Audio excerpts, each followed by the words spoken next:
Hello there, builders. It's Torondor the Builder here for a brief discussion of how, if you are in creative mode, which I know some of y'all do, uh, how not to be a boring builder, and something that you can actually do, and kind of how you can do it. And it's something that is somewhat near and dear to my heart because this is actually what I do for a living, and that is electric transmission.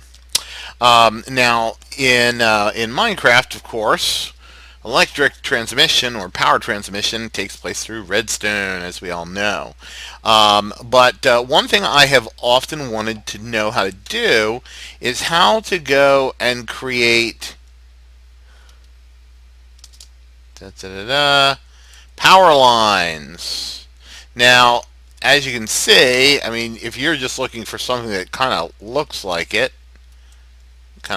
the lines themselves, you can of course always go and use string, either connected to tripwire hooks or not, to simulate actual wires themselves. However, while that's great in terms of how it looks, the string's not that visible, and it also does not actually carry power. So I was experimenting down here.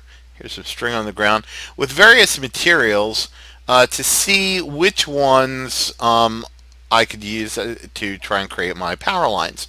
Now, as you can see, just about any flat surface solid standard block can hold redstone.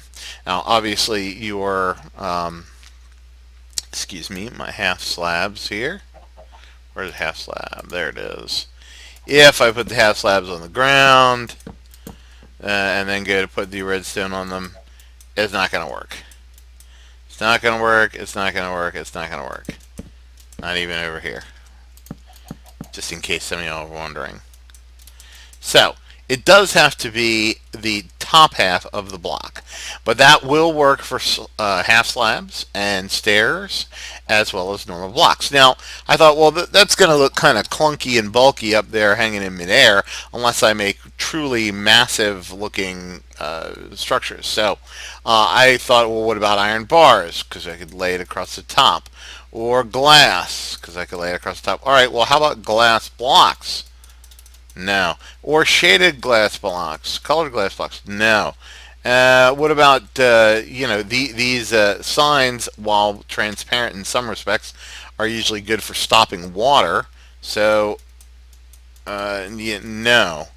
And last but not least, I thought, well, heck, if you can lay string here, why can't you just go and lay string and then lay the redstone right on top of that? That would be kind of interesting. But no matter where the redstone or the string is, you cannot lay the redstone on top of it. So I was at an impasse, and I said, it's kind of a bummer. At least in survival, it doesn't look like you'll ever be able to do something like this. But there is something, and I'm sure some of you might have caught it there a little while ago, that you can use. And that's what those are. Yes, I am in fact talking about the barrier blocks. Barrier blocks, there they are. Those invisible blocks that you can't get through and that can support pretty much anything, including redstone. So there you have it. So what I've done here, let's if you deselect them, then they will eventually disappear. There they go. What I've created here is just kind of an example of how you could create power lines in your town. Particularly if you've either got either something a little more rural like this, or if you wanted to, let's see, where are the iron bars? You can go ahead and use iron bars. See, each day when I go to work, I work for the Dominion Virginia Power electrical transmission group, and normally I actually do the foundations for these big towers and poles. And I'm not talking about the stuff you see on your street. I'm talking about the really big towers and the really big poles that you see kind of like marching down in fields and whatnot. But since obviously we don't have the need to take that much power around Minecraft, I thought, well, we can do the standard distribution type lines. So anyway, so you can certainly try different things to make your distribution towers or poles, and whatever materials you can get to work. Obviously, some work a little better than others. I think that it really helps if they connect. That's one reason why I think these wood poles seem to work really well. As a matter of fact, let's see. No, that's right. They don't connect together. Darn it. But you could certainly go and come in here with, like, dark oak fence. That will connect. So, you can certainly go and do different things like that, or you could make all three across the top a darker, or make those lighter and make these guys darker. That would work as well. My recommendation, of course, would be to take a look around your neighborhood. Actually, that kind of looks like Corten right there. Corten steel is what we often use. It's also called weathering steel. Basically, it turns dark, and rusts on purpose, essentially. There we go. I could do that. Da-da-da.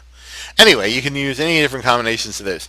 But the other thing that you'll see that I did is, obviously you could take an actual power supply, whether it's a redstone block or a clock generator or something, and use this with, shoot, I don't think I can do repeaters here, can I? Let's find out. If we can find out where they are. There they are. Yeah, see, unfortunately, you cannot place the repeaters on there. So that's going to be a bit of a problem to try to get your redstone to transmit very far. So obviously you could put a standard vanilla block down there, wooden block or something like that there. But if you're doing this in creative, and let's face it, if you're not, how are you going to get the barrier blocks? But you can go ahead and make as many of these solar sensors as you like. And the advantage to the solar sensors is that now that they have the ability to right click and toggle them between, there we go, come on, when it actually detects, you can actually have one side of your power line that provides power during daylight, and one that provides it when the stuff goes off. So you can actually set up a whole string of power lines with this type of configuration, and basically run various pieces off of that, like run all your street lights off of this side, and just have I guess you'd have to have some additional barrier blocks, I guess, periodically. Something like this, and come off of it. Oh, did I not leave one there? I guess not. Nope. There we go. See, that's the trick with the fact that it doesn't go away right away, because you don't realize that it's still there. There we go. So by doing it like that, you can see, there we go. Now we have our electrical wire coming off to feed whatever we're happening to be feeding. And as you can see, as long as these are not too far apart, you'll have a solar sensor periodically. Now, again, Could you do this much more compactly and just stick a solar sensor at each light? Sure, you could. Of course, you could. But, the whole point of this is to make it look like you have power lines running throughout your place. And obviously, as you can tell, as it's now dark, this guy is lighting up the world and powered, and this guy is definitely not. So at some point, both of these are going to be powered as the moon and sun are in the sky together towards dusk and dawn. But otherwise, you're just going to get one or the other. So anyway, just my thoughts on the matter. It's kind of unfortunate that you can't lay redstone across more things. I mean, heck, even if you could lay it across glass, you could, put some glass blocks up there. But that's okay. Like I said, if you're doing something creative, or if you have a really friendly admin on your server who could maybe help you and place those blocks, because I'm pretty sure they can't be broken except in let's see, game mode 1. Nope, 0. Why do I always mess that up? Hey, you guys know better than I would. I'm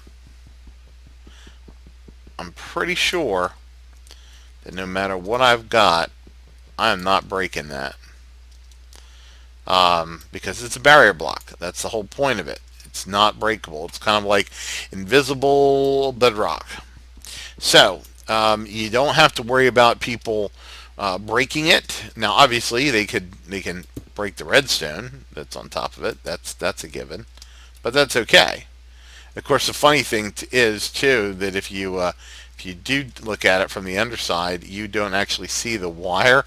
All you see are the particle effects from when the energy is pulsing along it. Oh, see, there you go. Now that's actually pretty good, getting to see the wire from that side of things. Unfortunately, the tripwire hooks require a solid block to connect to as well. They didn't even want to connect. They didn't even want to connect to the halves or the stairs and whatnot. So, thank you for joining me for this brief little how-to. I guess it would help if I went back to creative mode to be able to fly around. But well, yeah, that's what I do for a living, and messing with electrical wires. So hopefully that has provided you with a few ideas on how to add some, I don't want to say realism, but yeah, some realism. And you know what? Even if you don't actually use the power coming off of here, this just simply having, these guys hanging around in, around your town, and showing the power that's going through them night and day. And about the only thing you'd be missing is that hum that you sometimes hear when you're underneath power lines. By the way, don't walk underneath power lines deliberately, but sometimes, roadways and walkways and whatnot pass near them or under them, and then, hey, so that's what you got. So, let's bring back the daytime. And yeah, I'm not sure if this other side ever totally goes off. Look, I'm a bird on a wire. Woo! I'm doing my high wire act. Oh, darn, I fell off. Alright, wall builders, thanks for joining me for this introduction to electric transmission using Creative Mode 101. And I'll see you guys later. Good night. Pardon me, would you have any Grey Poupons?